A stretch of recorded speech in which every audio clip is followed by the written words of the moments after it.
matin encore, nous retrouvons dans Matthieu 5. Il nous est dit, au verset 23, si tu présentes ton offrande à l'autel et que là, tu te souviens que ton frère a quelque chose contre toi, laisse là ton offrande devant l'autel et va d'abord te réconcilier avec ton frère, puis viens présenter ton offrande. Le Seigneur a parlé ce matin, c'est avant que nous prenions cette table, que nous participions à ce corps ce sang. C'est pour que nous soyons dignes, mais pour que nous réconcilions notre cœur avec le Seigneur. Nous réconcilions les uns les autres. Parce que là, le pardon commence déjà dans la famille de Dieu, et Dieu pardonne à celui qui pardonne. Amen. Seigneur, merci encore pour cette partie, encore merci d'avoir parlé encore, de nous avoir révélé encore, Seigneur Jésus. Merci encore de nous montrer chaque jour que tu es dans ta main, que tu nous as, que toi tu nous pardonnes alors que nous parfois nous oublions de pardonner, Seigneur. Merci encore pour cette louange, Père éternel. Merci pour les bénédictions que tu as données encore. Et toi seul, tu sais que tu as encore beaucoup de bénédictions à donner, Seigneur. Alors donne à chacun d'avoir encore le cœur ouvert, d'avoir l'esprit ouvert, Seigneur. Que nous n'ayons plus peur encore, Seigneur Jésus, de proclamer encore ta volonté, Seigneur. Car tu es le seul Dieu vivant, comme le frère a dit ce matin, que nous servons. Tu es le seul Dieu que nous adorons, Seigneur, et à qui nous avons donné le sacrifice de notre vie chaque jour. Alors viens encore pardonner, Seigneur. Je place encore, Seigneur, cette deuxième partie entre tes mains, Seigneur. Que tu puisses encore, Père, toi seul, tu connais pourquoi tu m'as donné ça, Seigneur Jésus. C'est premièrement pour moi, Seigneur Dieu Tout-Puissant. Et viens encore accomplir ton œuvre par ton esprit, Seigneur, car tu es le seul Dieu encore. Tu es le seul à diriger les choses encore, quand nous t'appartenons encore. Nous sommes à toi, Seigneur. Et c'est toi la première place de notre vie encore, Père éternel. Amen. Amen. Frères et sœurs, bien souvent, moi premièrement, depuis que nous avons commencé les réunions d'intercession, même s'il y a alterne une fois de temps en temps avec madame par rapport à deux enfants, mais nous sommes tous attaqués. Quel que soit le frère ou la sœur, nous sommes tous attaqués de par nous-mêmes ou de par nos enfants. Et moi, mon premier défaut, c'est la colère. Le premier défaut, le plus gros, c'est la colère. C'est par là que Satan sait qu'il peut m'attaquer, parce qu'il sait que chez moi, c'est le plus gros problème. C'est ce qui tourne autour de tout. Pas besoin de grand chose parfois, mais c'est ce qui tourne fort chez moi, on va dire. Et bien souvent, on peut me reprendre, je comprends sur le moment, mais la petite fichue est encore là. Et nous allons voir ce matin que la Bible, Dieu ne nous appelle pas à la colère, mais Dieu nous appelle à l'amour les uns les autres. Amen. Et Dieu nous appelle à pardonner encore comme il l'a dit. Parce que la colère est facile, mais la sagesse est difficile à acquérir. Et quand nous acquérons un petit moment de sagesse, par un moment de colère, nous perdons cette sagesse. Et il faut tout recommencer. Parce que Satan est venu, comme l'a bien souvent été dit, verser de l'eau sur cette sagesse que Dieu nous a donnée. Satan est venu faner cette sagesse que Dieu nous a donnée. Mais Dieu nous l'a rappelé encore ce matin, toute bénédiction qui est donnée par lui, il est le seul à bénir. Satan ne bénit pas. Satan détruit, Satan maudit. Il est le seul à bénir. Et toute bénédiction encore qui est donnée par Dieu, Satan pourra tout essayer, Satan pourra rien. Quand Dieu a donné sa bénédiction, rien ni personne, de toute façon, il n'y a pas de plus grand Dieu que notre Seigneur Tout-Puissant. Amen. Il n'y a rien de plus grand, de plus merveilleux et de plus puissant que notre Seigneur Dieu Tout-Puissant. Nous allons voir pour commencer dans Psaume 37, versets 8 à 13. Peut-être que ça ne sera pas trop long, Dieu seul le sait. Mais nous allons voir que la colère nous est interdite. La colère, nous ne sommes pas appelés à être des gens de colère, nous sommes appelés à être des gens d'amour. Car Dieu, il a bien dit, a tant aimé le monde qu'il a donné son Fils en sacrifice pour nous, pour que nous soyons sauvés. Et nous qui avons dit, nous qui disons donner le sacrifice de notre vie pour Dieu, voir premièrement comment puis-je dire cela si à la moindre petite chose, c'est la colère qui prend le dessus. Et bien souvent, c'est plus fort que nous, mais une fois que nous avons commencé, même si nous savons que nous avons tort, c'est difficile de revenir dessus. Parce que la colère a déjà commencé à prendre autorité sur la sagesse que Dieu nous donne. Et dans ce verset, il nous est dit, laisse la colère, abandonne la fureur, ne t'irrite pas, cela serait mal faire. Il nous est bien dit, dans la Bible, cela serait mal faire, cela serait péché.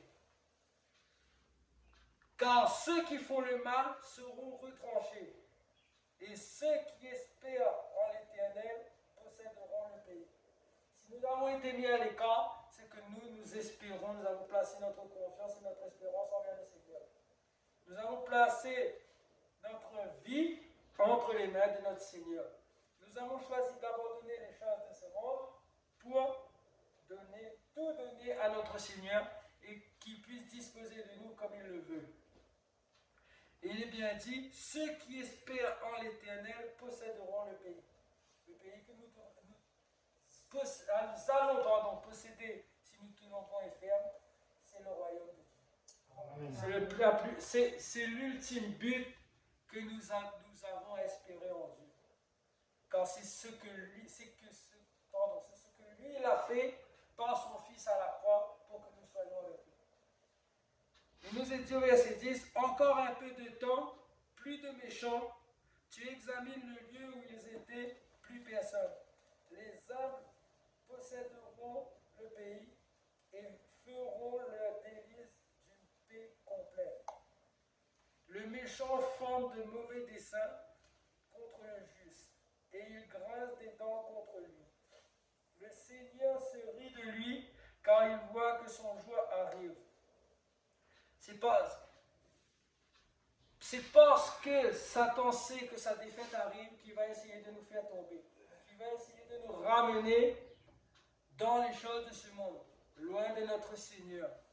Parce qu'il sait très bien que le Seigneur n'aime pas ceux qui sont colériques, le Seigneur n'aime pas ceux qui sont méchants, le Seigneur n'aime pas ceux qui font le mal, quelle que soit la forme de mal, mais le Seigneur n'aime pas ça. Et ce que nous voyons en ce moment beaucoup dans le monde, c'est pas que la colère, si elle n'est pas contrôlée, si elle n'est pas enlevée, amène la rage et amène bien souvent ce que nous entendons, les guerres, la destruction ou le meurtre, ou quelle que soit la forme, mais la colère engendre de plus grands mauvais desseins, de plus grandes choses. Et le Seigneur nous rappelle encore ce matin qu'il faut que nous apprenions, moi premièrement, à tenir notre colère en bride. Si chaque jour nous crions envers le Seigneur, quand nous sentons la colère, nous devons crier encore plus. Il vaut mieux parfois fermer sa bouche que dire une parole qui peut blesser les autres. Et bien souvent, comme on a dit ce matin, comme le Seigneur a demandé chacun de nous demander pardon, parce que à travers mes colères, il passe, comme on a dit, à travers ce corps et ce sang, ne passe pas un imbécile. Et ce n'est pas une honte de dire que je suis un imbécile, parce que Dieu nous appelle à nous humilier au-devant de lui, nous humilier envers les uns les autres. Et ce matin, si je dis que je suis un imbécile, c'est fièrement que je le dis, parce qu'à travers ce que je dis, je m'humilie et je reconnais devant mon Seigneur que je suis faible sans lui. Amen. Et je reconnais devant mon Seigneur qui est tout puissant, que c'est par lui et grâce à lui que je suis là où je suis aujourd'hui. Amen. Et que Satan veut m'enlever cela. Mais Satan sera brisé. Amen. Parce que Dieu encore ce que Dieu donne, en son temps, Dieu agira et Dieu brisera cette colère. Parce que chaque jour, ce que je demande en premier, c'est avoir le réveil du Saint-Esprit. Mais avant toute chose, c'est que Dieu brise cette colère que j'ai chaque jour. Amen. Parce que chaque chose dans ce monde n'est pas fait pour arranger les choses. Chaque chose, que ce soit dans le travail ou ailleurs, n'est pas fait pour arranger les choses. Et ce qui n'arrange pas encore les choses, c'est la convoitise, l'envie. Quand on a envie de quelque chose,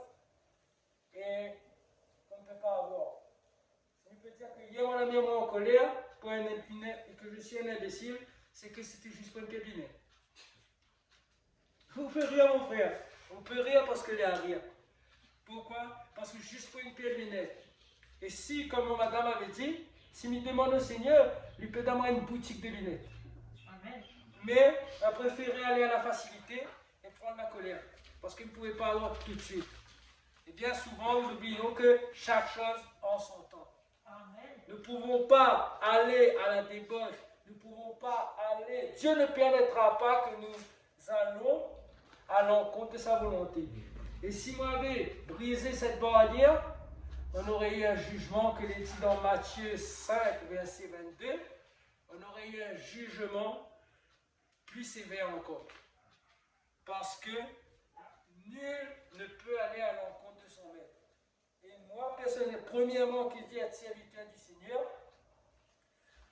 mais pas que ce soit que par la place qu'il m'a donnée, mais en général et dans le monde, je ne peux pas me permettre cela.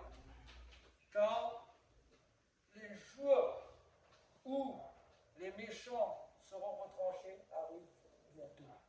Le Seigneur, Jésus reviendra bientôt. Amen. Il reviendra enlever son Église. Enfin, il enverra ses anges pour enlever son Église. Parce que Jésus, quand il reviendra, il ne touchera pas le sol, mais ce sera après. Mais n'oublions pas que Satan, lui, il est là, comme un loup rugissant, et il rôde dehors. Le moindre petit moyen de nous faire tomber, de nous mettre en colère. Mais Dieu, si nous restons fidèles avec notre Seigneur, Dieu brisera tout cela. Nous allons voir dans Proverbe 16, et même dans Proverbe, il nous est dit que celui qui amène, qui se met en colère est un sot. Donc chaque fois que je me mets un sot.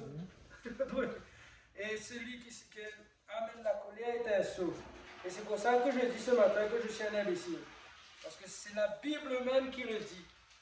Que si chaque fois je me laisse emporter par la colère, je suis un imbécile. Et cela nous montre bien que la Bible reflète la vérité. Parce que Dieu nous appelle encore, frères et sœurs, à mener l'amour, à marcher dans la vérité, marcher dans le pardon. Si nous ne sommes pas dans la vérité, Dieu ne peut pas nous bénir. Mais si nous crions à lui parce que nous sommes faibles, il sera notre force. Lui-même, il le dit dans Proverbe 16, verset 32, il nous est dit: celui qui est lent à la colère vaut mieux qu'un héros, et celui qui se domine vaut mieux que celui qui prend une ville. Si nous devons apprendre à maîtriser, à avoir le contrôle de soi.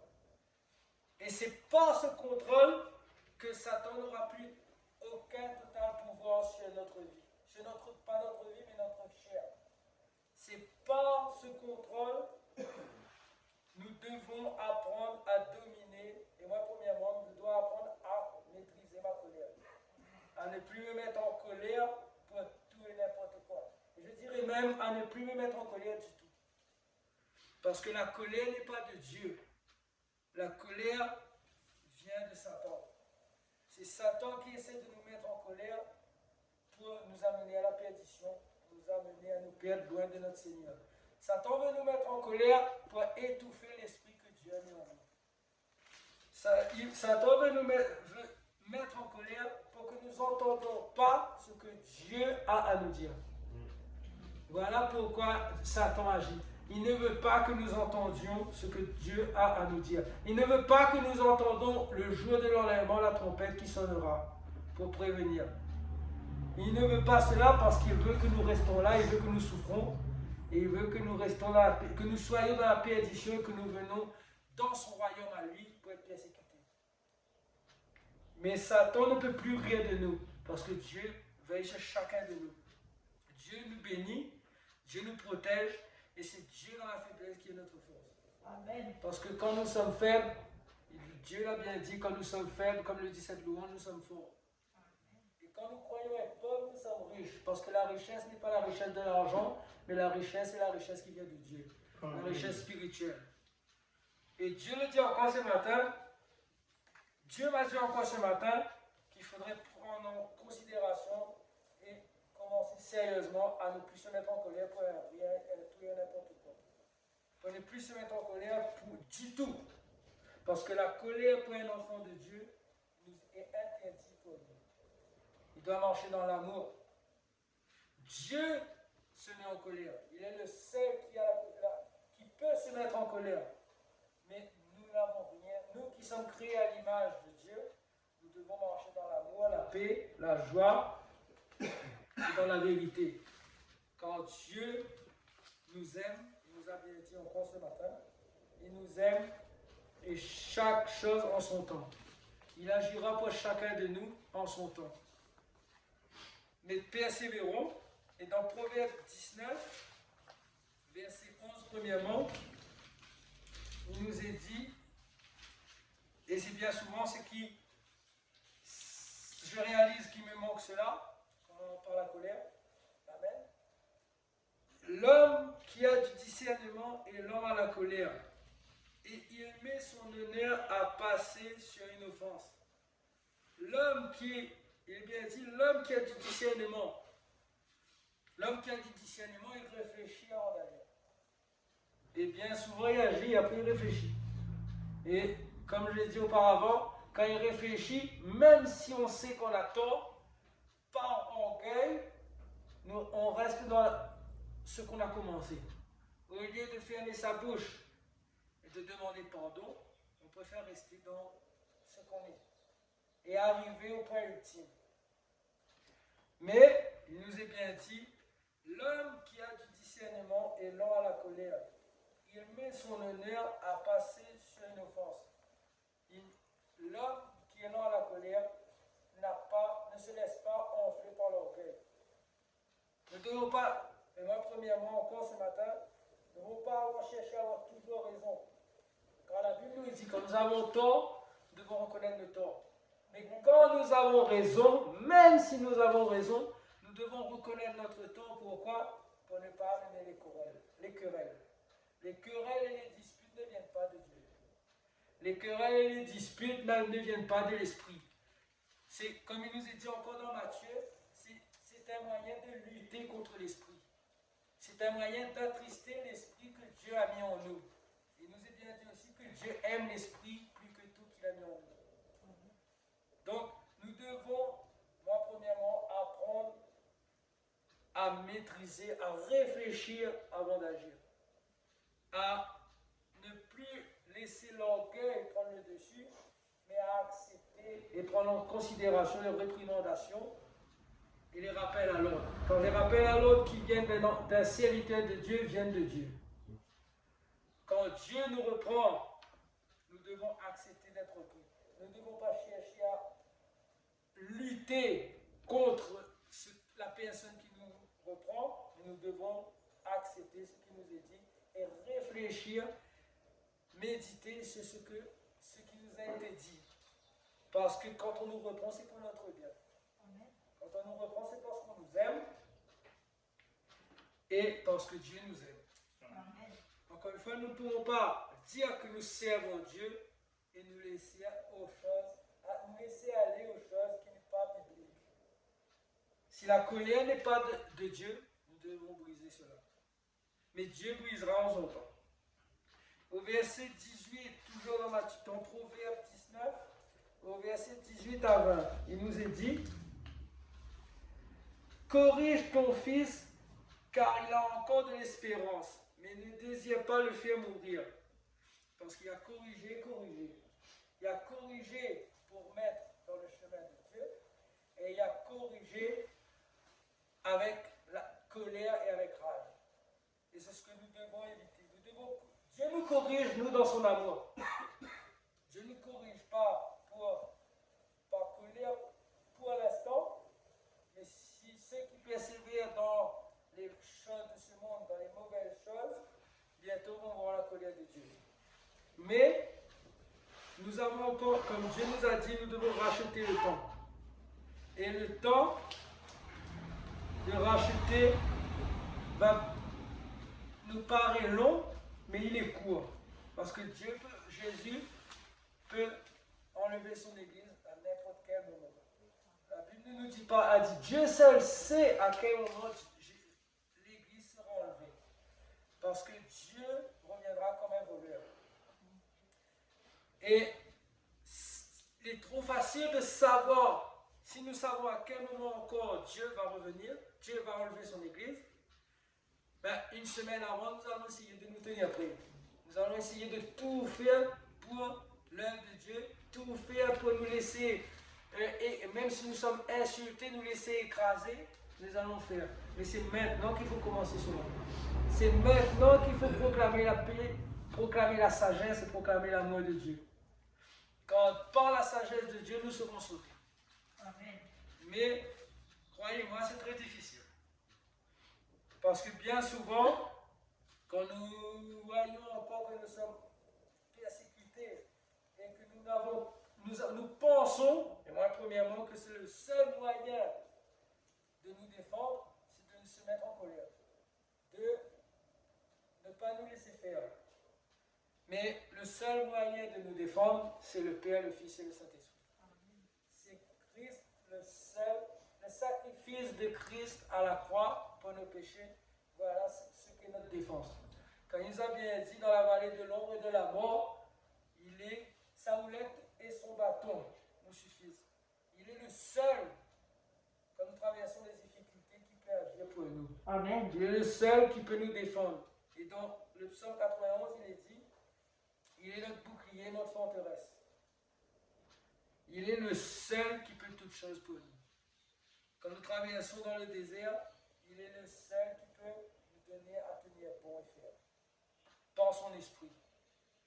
Et nous voyons au verset 19, celui que la fureur emporte doit en payer le prix, car si tu l'exemptes, tu aggraves encore son cas. Écoute les conseils et reçois la leçon afin que tu sois sage par la suite.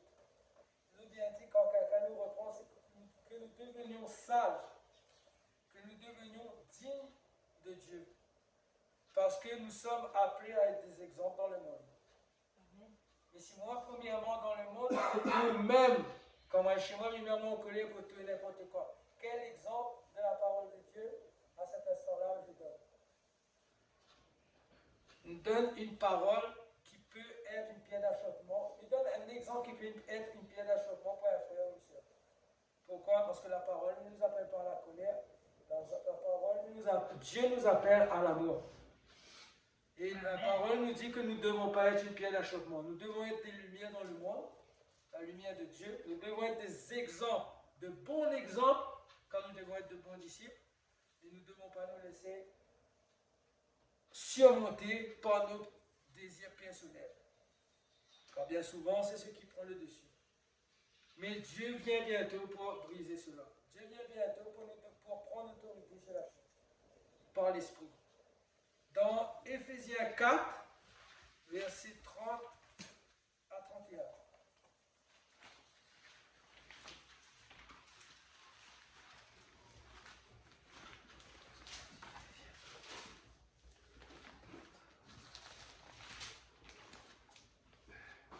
Amen. N'attristez pas le Saint-Esprit de Dieu par lequel vous avez été scellés pour le jour de la rédemption. Que toute amertume, animosité, colère, clameur, calomnie, ainsi que toute méchanceté soit ôtée du milieu de vous. Voilà ce que Satan veut que nous gardions, nous. Mais voilà, la parole nous dit bien ce que Dieu veut pour nous. Il nous dit bien au verset 31 que toute amertume, animosité, colère, clameur, calomnie, ainsi que toute méchanceté soit ôtée du milieu de vous. Car pour être saint, il faut ne plus avoir tout cela. C'est pour ça que l'homme ne peut pas être saint. Dieu seul, le Père, le Fils et le Saint-Esprit, est 3 fois saint. Mais l'homme, en tant qu'homme, en étant dans la chair, ne peut pas être saint parce qu'il est persécuté par tout ce qui est dit dans ce verset. Il est attaqué par Satan dans tout ce qui est dit dans ce verset. Mais il nous est bien dit juste avant, n'attristez pas le Saint-Esprit par lequel vous avez été scellés pour le jour de la rédemption. Chaque fois que je me mets en colère, c'est le Saint-Esprit qui est attristé. Et le Saint-Esprit ne peut pas agir dans un esprit rempli de colère. Si, premièrement, Dieu a donné à comprendre, si je recherche la puissance du Saint-Esprit, il faut commencer par apprendre à maîtriser la colère. Amen. Il faut commencer déjà à apprendre à ne plus me mettre en colère ou à ne plus agir contre ce qui est écrit dans la parole de Dieu. Et si je tiens bon et fier dans cela, Dieu révélera son esprit. Quand Dieu a promis quelque chose à chacun d'entre nous. Mais si l'esprit n'agit pas, nous ne pouvons pas avoir. Et il nous dit bien encore, nous ne devons pas attrister l'esprit lorsque nous avons été scellés de son esprit. Amen. Nous avons été marqués par son sceau à travers son esprit. Et nous ne devons pas attrister l'esprit. Car quand nous attristons l'esprit, nous attristons notre Seigneur Dieu Tout-Puissant. Amen. Quand nous agissons contre l'esprit, nous agissons contre notre Seigneur Dieu Tout-Puissant. Et il est bien dit encore dans la parole, si nous blasphémons l'esprit, Dieu ne pardonne pas le blasphème contre cet esprit. Et Satan, lui, veut nous pousser encore à cela. Satan veut nous pousser au blasphème contre le Saint-Esprit. Chaque fois que nous sommes en train de louer, il y a toujours, quand nous sommes en train de louer, une pensée qui essaie d'entrer dans notre esprit qu'il n'y a pas de Dieu. Nous avons tous, moi premièrement, une pensée qui veut essayer des fois de remplacer le nom de Dieu pour dire que Satan est puissant. Mais Satan n'est pas puissant. Satan est puissant dans ce monde. Mais Satan n'est pas puissant dans notre vie parce que le seul Dieu tout-puissant et vivant que nous servons, c'est le Père, le Fils et le Saint-Esprit. Amen. C'est le seul encore. Et en son nom, toute chose sera brisée. En son nom, tout genou fléchira devant le Seigneur Dieu tout-puissant. Et Satan ce matin plie les genoux devant le Seigneur. Amen. Parce qu'il n'a aucun pouvoir. Il a été remis à l'ordre encore ce matin. Il n'a aucun pouvoir. C'est à nous de prendre en main, de nous prendre en main, et moi premièrement, pour que Dieu puisse donner ce qu'il a à donner. Amen. Mais Dieu va agir bientôt pour chacun d'entre nous. Avant de terminer, dans Ecclésiaste 7.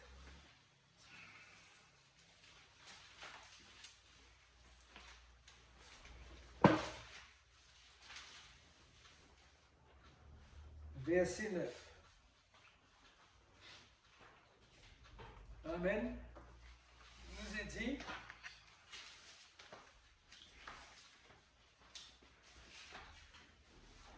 ne te presse pas d'être mécontent dans ton esprit, car le mécontentement repose dans le sein des insensés. Donc, pour une pierre de lunette, on aurait dû réfléchir que de mettre en colère pour un oui, pour un non. Parce qu'à ce moment-là, moi, tu es un insensé, un imbécile, un idiot.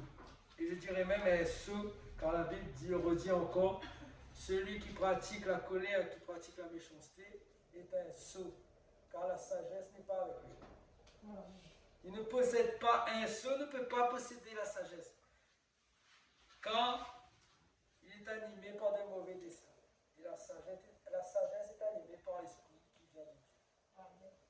Et au verset juste avant, il nous est dit, vaut mieux l'aboutissement d'une affaire que son commencement. Eh bien, il nous est bien dit, la patience arrive toujours à bon escient. Si nous sommes patients, nous aurons ce que nous demandons, ce que nous voulons. Amen. Parce que par la grâce de Dieu, Dieu nous permettra d'avoir ces choses. Amen. Nous ne devons pas courir plus vite que le cheval. Nous ne devons pas courir plus vite que la volonté de Dieu. Parce que si nous courons, nous essayons de courir plus vite, nous disons bien essayer de courir plus vite que Dieu, que la volonté de Dieu, nous ne pourrons pas dépasser notre Seigneur. Parce que le Seigneur a une longueur d'avance sur toute chose que nous faisons. Toute chose que nous faisons a déjà été écrite. Mais tout cela n'est pas lié. Parce que le Seigneur, nous devons délier tout cela. Nous devons emprisonner tout ce qui n'est pas de la gloire de Dieu. Et nous devons relâcher toutes les bénédictions que Dieu a pour nous. Et pour cela, il faut persévérer. Il faut prendre l'autorité sur la chair et il faut faire comme il nous a été dit, réfléchir avant d'agir. Amen. Réfléchir. Et si nous regardons bien la parole, nous n'avons même pas à réfléchir quand nous voyons que la colère essaie de grimper sur nous. Nous ne devons même pas réfléchir, nous devons fermer notre bouche. Parce que la colère ne vient pas de Dieu. La colère n'est pas animée de l'Esprit de Dieu. L'Esprit de Dieu amène la paix, l'amour et la joie. Amen. Mais il n'amène pas la colère. Dans Jacques 1,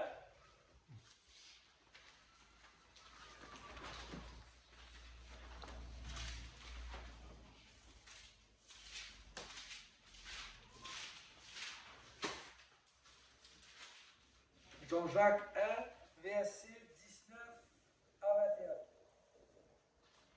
21. Amen.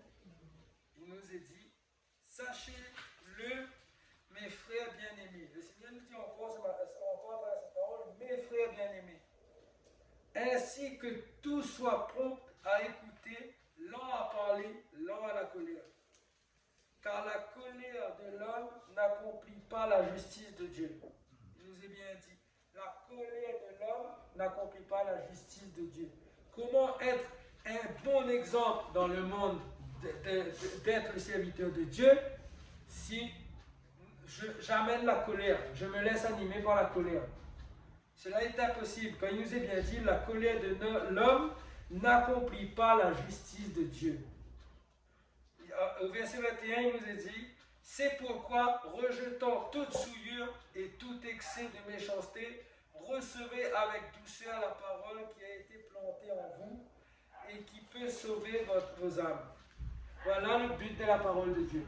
Voilà le but des réprimandations qui viennent de Dieu. Le salut de notre âme. Amen.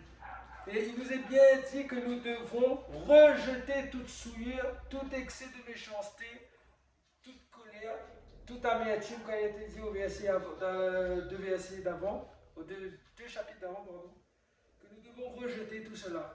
Et nous devons accepter avec douceur, avec calme les réprimandations qui viennent de Dieu. Quand il est bien dit à la fin de ce verset, vous et qui peut sauver vos âmes. Les réprimandations sont là pour nous mettre dans le droit chemin. Les réprimandations viennent de Dieu, bien sûr, parce que nous avons que faire des réprimandations de ce monde. Mais les réprimandations qui viennent de Dieu, nous devons les prendre avec douceur.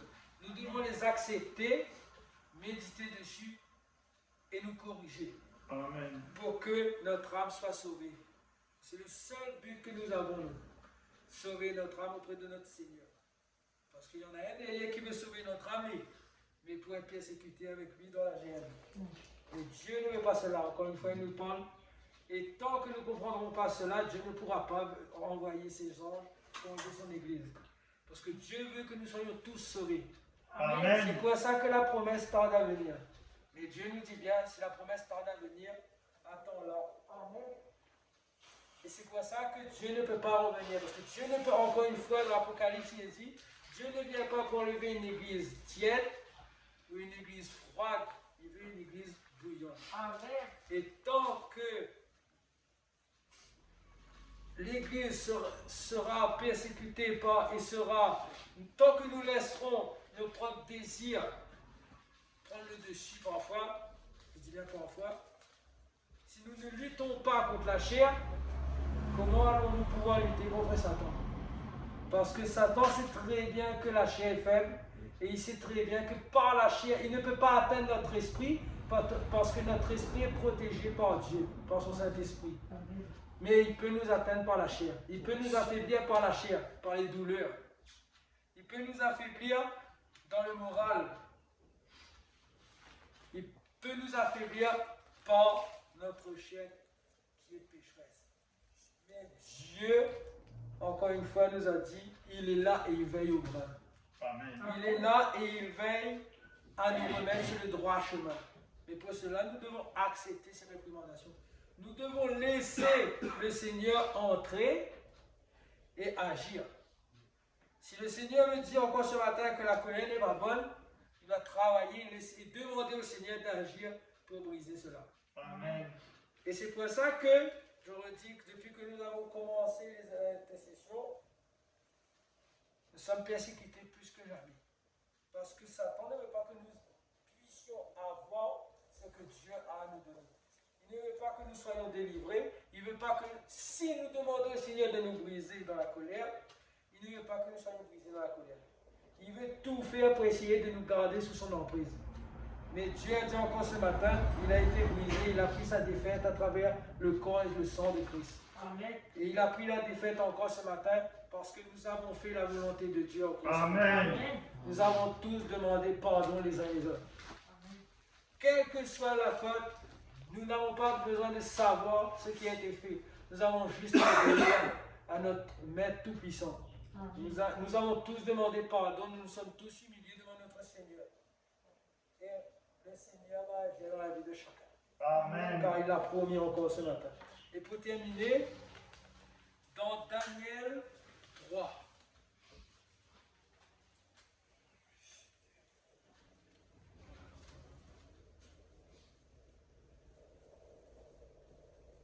Daniel 3, verset 17-19. Juste pour terminer. Il nous est dit, si cela doit être notre Dieu que nous servons, peut nous délivrer.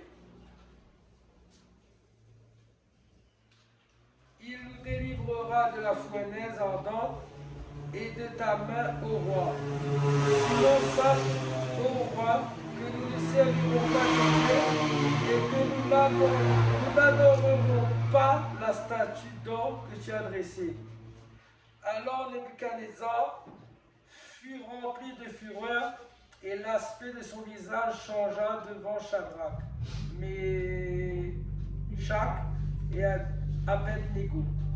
Il reprit la parole et ordonna de chauffer la fournaise 7 fois plus qu'il n'était habituel de la chauffer. Nous voyons bien que par la colère, parfois nos actes, nos pensées, nos paroles nous dépassent. Parce qu'ils n'ont pas accepté